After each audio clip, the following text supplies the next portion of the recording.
Last week, shit hit the fan. I shared some raw moments from my therapy session and the aftermath of getting laid off.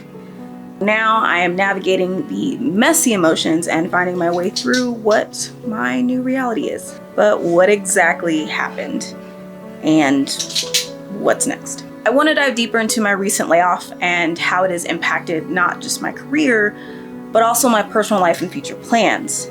And if you're like, what the hell is she even talking about? This previous video will help. As you can kind of see, my office is in shambles. I rearranged it as a way to breathe new life into my creative setting, but laundry, cords, miscellaneous stuff, it all seems to have taken over my space and has fully set off my anxiety. I want to share something instead of waiting for every little part to be perfect. The reality is nothing right now is perfect. The experience was unexpected and it threw a curveball into a lot of things, including my wedding preparations. Now, before I dig into this, let me be clear that nothing that I'm sharing is outside of my legal obligations. When I signed my separation agreement, I can't provide a lot of specifics because I'm not trying to end up in a legal battle with them. Overall, I don't have any ill will towards my previous company. I really don't. But for legal purposes, this is my personal feelings and my personal experiences. Back to me and my halted wedding plans. My husband and I had our civil ceremony. The dream of a formal celebration was pretty much put on hold. And honestly, the idea of having a wedding after being legally married for a couple of years does bring about a lot of mixed emotions.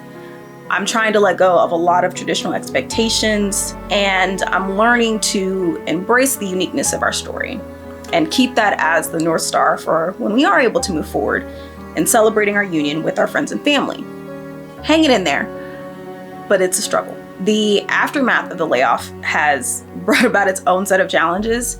The silence from former leaders kind of left me feeling isolated, especially after learning that some of them reached out to other people who got laid off. I've come to realize the strength that lies within certain moments of uncertainty. Transitioning to self-employment has been a wild roller coaster of highs and lows, but it's a path that pushes me to think beyond conventional boundaries and embrace the authenticity of the process. Part of this journey involves letting go of impulsive tendencies and setting boundaries, especially when it comes to aspirational spending. Whole nother topic for a whole nother day. I've shifted my focus towards investing in meaningful milestones for my business rather than accumulating possessions that don't serve a purpose. I'm looking at you, new iPad. I'm looking at you. As I navigate this period of change, I am excited to share that my company, Healing in Hindsight, is evolving into something even more impactful. This platform will continue to shed light on life's challenges when living with a health condition. For me personally, that's diabetes. But I also want to delve into universal topics that resonate with a wider audience, health condition or not. Join me behind the scenes as I embark on this new chapter. Whether you're interested in my personal journey here, or the broader message of Healing in Hindsight, which is linked below, I think there's something here for everyone. I have to remember progress is made through small, intentional steps. Done is better than perfect means much more now than it ever did before. I didn't plan this video. I'm encouraging myself. I'm learning to navigate these changes with my support system so I can emerge stronger than before. And if you're also experiencing life after a job loss, I hope that you'll do the same. Thank you for your support, and stay tuned for more updates and projects on the horizon. I've always wanted to do video. I've always wanted to do something in that aspect, and I just was afraid to step into that because I was used to having a team and being able to rely on other people to handle aspects of things that I don't know how to do.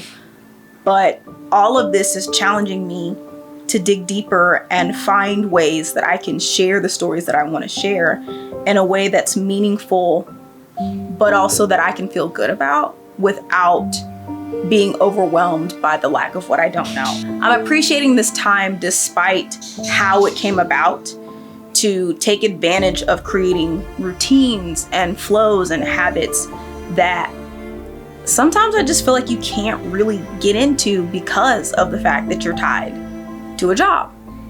And even though I am fortunate To have worked a remote job for the last couple of years, it doesn't change that you're still just as tired. You still lack the energy and the creativity at the end of the day because you put everything into the work that you were doing. I'm taking advantage of that. Obviously, it's not working out as well as I would have liked, but hey, we're taking steps, we're getting there. I'm not gonna judge myself. You don't judge yourself. We're all good. But if you are looking for a sign to tackle that laundry or take that leap, consider this it. Let's conquer the day one small action at a time.